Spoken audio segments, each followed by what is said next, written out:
Today at the Hartley Show, we're coming at you from Vancouver Fan Expo 2016.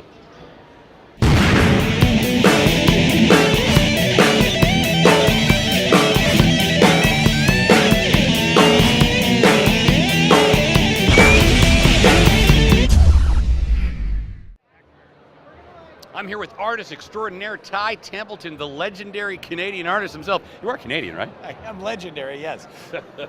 So, first off, I have to ask you, what is your nerdy passion? All of them, literally all of them. I'm a science fiction freak. I'm a Beatles freak. I'm a sports freak. I'm every version of every nerd you've ever seen. Except I'm not a foodie. That's about the only one I'm not. Video games?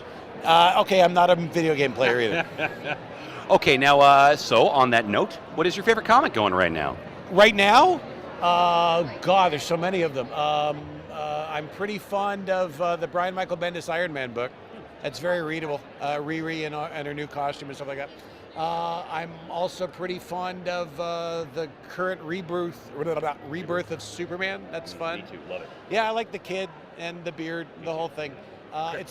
It's not going to last, though, because they don't like Superman to be married with a child. That's why they took that away in the 90s when they did it before, because they find the audience doesn't regrow if you have an adult Superman.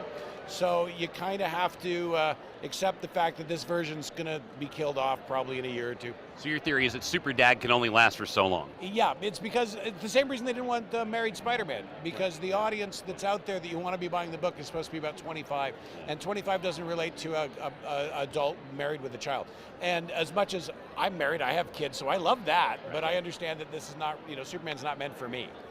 You know, one thing I always thought was the problem with the married Spider-Man was that writers just had a hard time writing Spider-Man as married, because I think more people identify with him as that young single guy, but Superman, I think he has sort of lended himself a little bit more to being Super Dad. But here's the thing, if you did not grow up with the married Spider-Man, you didn't recognize him as the version you like. But I run into fans all the time who are really mad that they took away the marriage, because, I almost said we, but I didn't have anything to do with that choice.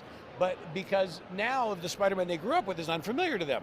And when they did One More Day, the fans were furious because it was the only version of Spider-Man most of them knew. And of course the sales went up because the younger fans were now able to read the book and enjoy it again. Right. But, there are fans out there whose favorite Spider-Man books are the clone ones, which I can't stand, frankly. But because that was exactly the age they were when it was coming out. There's a great line from the science fiction author Theodore Sturgeon who says, the golden age of everything is 12. So if you're 12, it's great. The best thing in the world comes out when you're 12. And then when you're 14, it's like, oh man, it was so much better 12, And so when I was 12, that's the stuff that still juices me, the stuff that was coming out in 1974.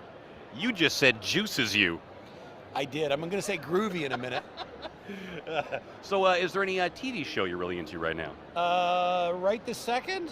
My son has gotten me into the show It's Always Sunny in Philadelphia. Oh, I love that show. Because, as he was pointing out, it's the four most reprehensible human beings who ever walked the earth all together in one room. And at first, I thought the premise of it was a little too harsh, but I'm growing to enjoy it. Does it make you drink as much as it makes me drink? Nothing makes me drink. I'm a teetotaler. Oh, copy that. Big movie you're into? Or, I don't know, I keep saying big movie, but is there a movie that you're really into? Like of all the movies ever made, or the ones all that are right current? Now? It's just something that pumps you up. I get pretty pumped up by the Star Trek movies. I like the most recent Star Trek movie a lot. The Star Trek the Beyond, I think it's called. Yeah, it was filmed in town. I haven't seen it yet myself. It's fun. If you like Star Trek, it's good. The first two J.J. Abrams one didn't quite catch Star Trek for me, but this one actually did. And as a Trekkie from way back, and someone who works on Star Trek stuff, because it's in my wheelhouse, I was really happy to see that I recognized the characters again for a while. I hadn't recognized them. And I'm pretty fond of all the Marvel movies. I'm pretty excited to see Doc Strange. Loved it. Have you seen it already? I did, and I loved it. Yeah, I'm a huge Doc Strange fan in the comics. I love the old Ditko ones. I love the Frank Brunner ones, and the Gene Colan ones, and the Paul Smith ones, and all that stuff. Well, the Paul Smith Dracula storyline was amazing. Yeah, right? It was great. So I'm looking forward to this because Benadryl Cumberland is a good actor, and did I mispronounce his name? And I hated him as Khan. That was a big cheat. Well, he wasn't Khan. He was just some dude named Khan. Well, like the first Spaniard in space, all of a sudden he's a pasty white imperialist in space? Come on, man. First off, he wasn't Spanish. He was a Muslim in the original series. Oh, but I mean the actor, Ricardo Caldo. I know, but as long as he wasn't a wasp, that was good enough for casting in the 60s. No, you're right. You're not white, so you can play anybody. You're an American Indian, you're an East Indian, it doesn't matter. You're not white. But he was terrible as Khan, terrible. But I liked him as Sherlock a lot, and I certainly liked him in other films I've seen him in. Copy that.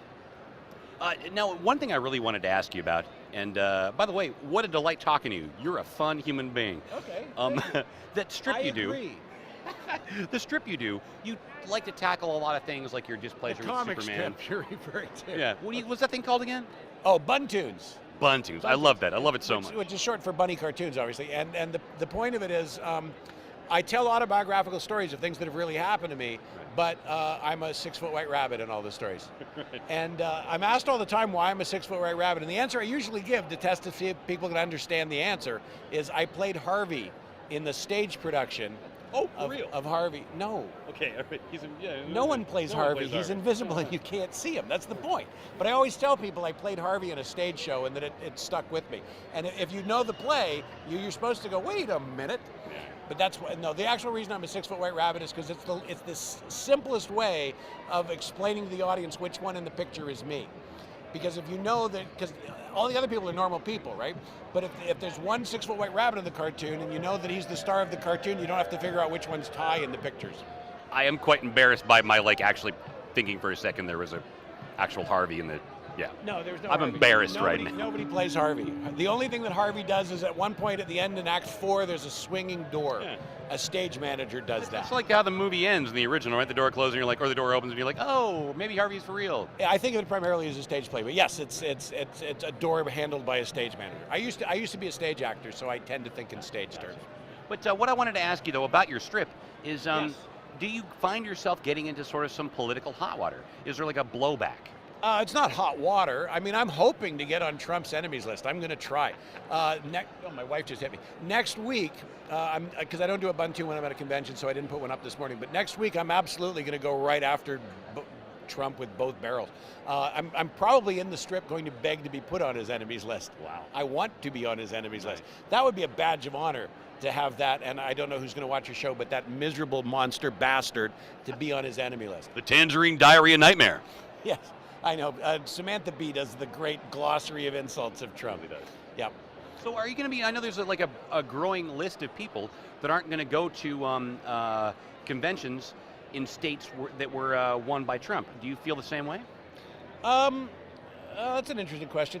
I actually did not go to the United States during the 8 years of Bush's regime because I felt I hated him too. It's funny, I kind of like him now. Bush is turning out to be a teddy bear. Yeah. But I did not go to the States for the 8 years Bush was president. And I got invited to conventions and I would just say no because I knew I'd be arrested at the border. As soon as I saw the picture, I'd leap up on the counter and rip it off and pee on it. And I did not want the border guards to disapprove of that with guns. So I just chose not to go to the States for that 8 years. And actually, I had one convention organizer who was nice enough to do this. I said, no, I'm not going to go, but if you could put a table there with my name on it and a little card that says Ty will not enter the country while Bush is president. And he did. Wow. It was really nice of him. He actually put my little protest card up. That was fun. And these guys are giving me the wrap-up sign, but I'll ask you one last question. Okay. 42. You asked one question, I give you one answer. Damn it. But I wanted to ask you, what are you working on right now? What do you got coming up? Right now I'm doing some Star Trek stuff with the great David Gerrold, creator of Tribbles and other things. I can't tell you too much about it, but it's really cool. IDW?